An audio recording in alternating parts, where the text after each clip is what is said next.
Hi, everybody. Welcome to the latest DN Conversations. Today, we have Nicole Malachowski, who's a member of the National Women's Hall of Fame, a 21-year colonel, retired from the U.S. Air Force, former White House fellow, first woman Thunderbird pilot.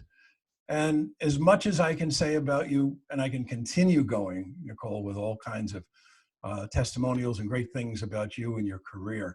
To me, the coolest thing is you have your own trading card. Every kid's dream. You want to show that?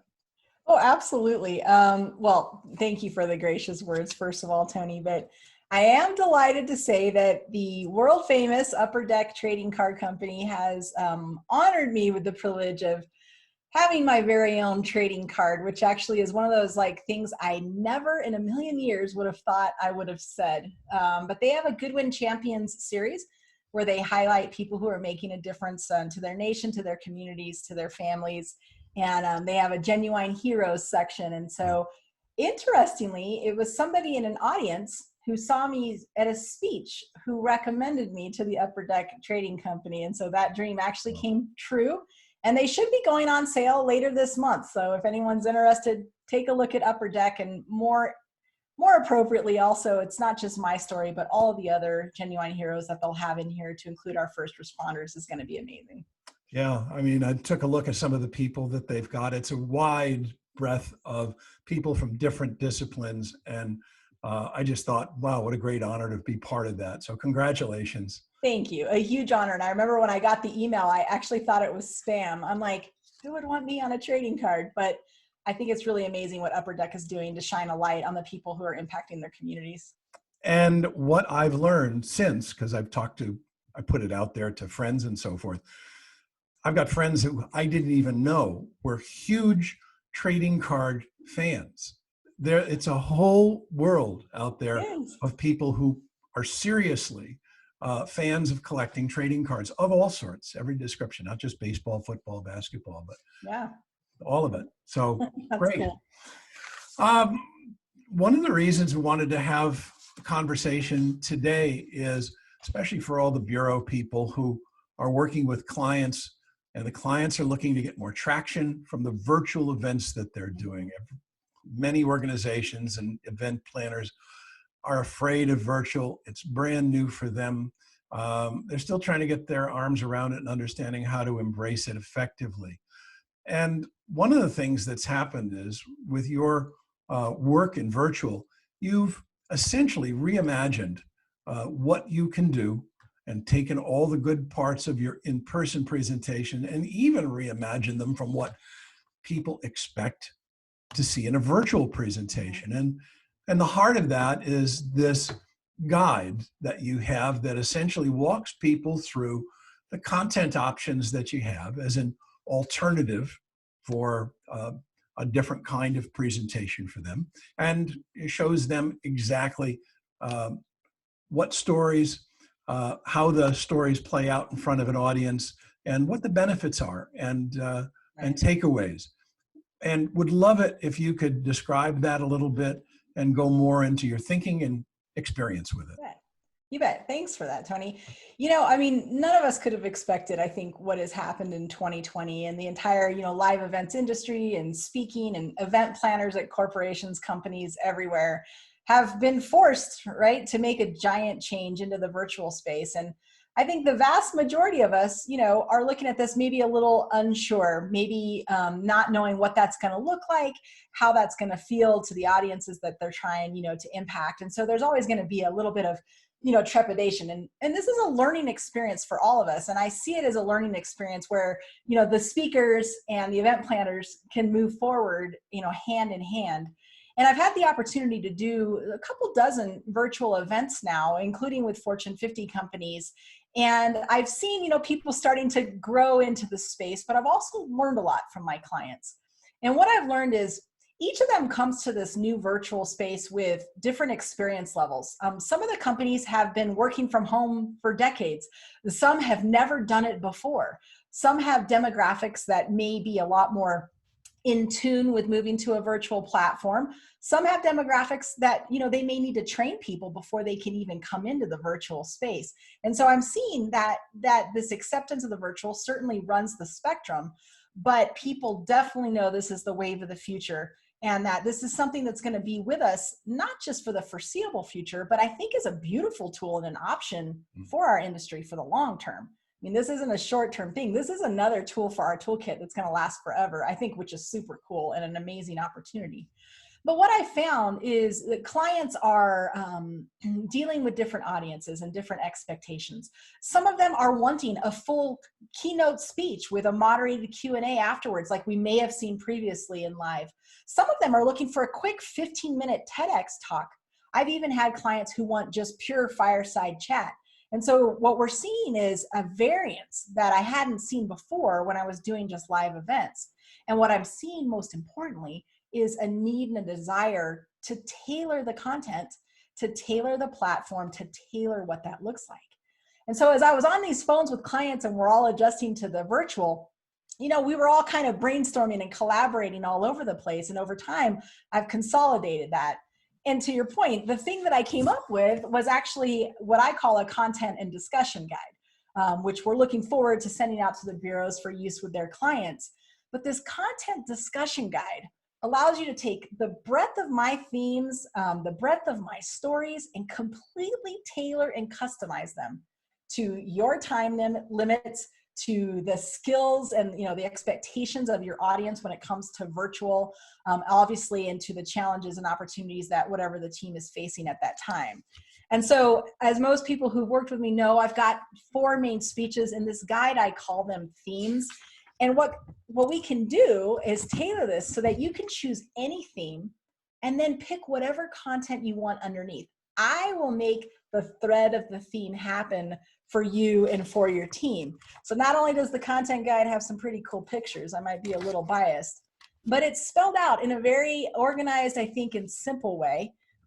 Each theme, you can take a look at the overview, a nice session description, outcomes, and then the desired audience for that.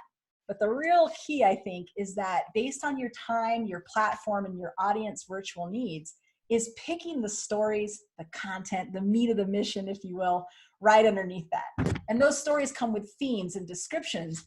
But the thing I heard the most, the help most people needed, because they hadn't been in the virtual space, was how do I interject that with Q&A?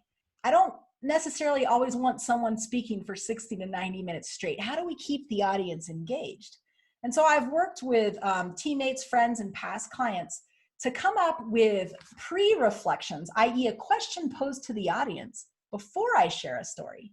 But then once the story is done, we have discussion questions that I've already created, nice and easy, kind of served to the client on a platter, that we can use for the Q&A to make it meaningful and impactful. And it doesn't mean that they have to use the questions that I created. They can take those as a starting point to brainstorm and then customize them again to the audience. So the purpose of this discussion guide is a purely tailored approach where event planners can literally focus the content a lot more deeply, I think, than they ever could have in a live event. Fantastic. No, that's really great. And the other thing about it, in a time when event planners are really feeling really uneasy about the new medium, it gives them the feeling that they can have some control over the outcome. They feel uneasy about the new technology as it is, to walk into it with a speaker who they don't necessarily know and they're not certain how the message is going to play out. Anything you can do to give them this kind of tool reassures them that they're going to have a positive experience and they're going to get what they want out of this.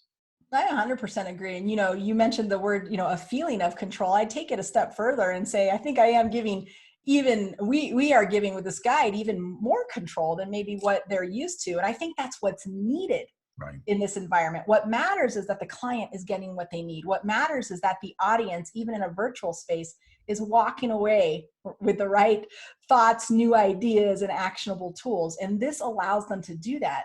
And I think the beauty too is the tailoring. It's almost like being at a buffet, right? They're able to pick a little bit of this and a little bit of that. And then I'm completely willing to thread that together under any theme that they choose. Because each company is experiencing these current challenges, whether it's coronavirus, how their industry and economy is changing, the systemic, dealing with the reckoning of systemic racism that we've had to go through. All of these things are a challenge. And to be able to tailor what a speaker talks to is going to be just vital when they're trying to capture people's attention online. Yeah, without question. And your success as a virtual speaker, the authenticity you have, all of the great qualities that you have in person have translated over in the virtual environment. So much so, we heard from a group who had you in Florida last month. You were speaking virtually to their 9th annual event. They had 8 speakers before you, all of whom did a great job, but they said you were the best by far, and you weren't even in the same room. They didn't have the audience together in the same place, and they were just stunned at how effective and powerful your message and presentation was. Well, yeah, thank you for that. And I have to say, I also, as a speaker who's done live events and keynotes on stages, in front of thousands of people, have had to adjust as well. It's hard to stand in what used to be in my home gym, right? That's been turned into my own little production studio, now talking to a small camera lens. That's been an adjustment for speakers as well as event planners and companies. And, what I've discovered was a few months ago, I was like, how is this going to translate? How do I best do this? Now, some of the improvement comes with just experience, right? Getting in the jet, flying the plane, and trying it out. But what I've discovered and the feedback I've gotten, hands down, is that people in the virtual world think that and feel very deeply that this is more of an informal, personalized experience.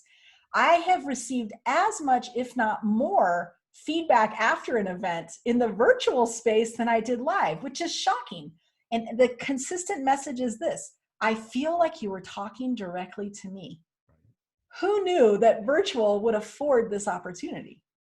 Yeah, done well. Virtual is interesting because every person watching has a front row seat, and a whisper can be more effective than projecting to try and reach the last row, as you might have to in an in-person event. It is just, it can be a much more powerful experience for those presenters like you who are trying to take what's unique about virtual and leverage it in some really interesting and powerful ways. So for the hard work you do, for putting this guide together, which we're going to make sure we get into the hands of all the bureaus this week. Thank you for your hard work in making that happen. And we look forward to having you go out and having even greater impact with these virtual events that you've been doing, and having a great 2020 to finish out and great 2021. Thank you for everything, Nicole. Hey, thank you, Tony. And just like you, this content discussion guide, the sole purpose is to give event planners and companies exactly what they need so their audiences leave with exactly what they want. Perfect.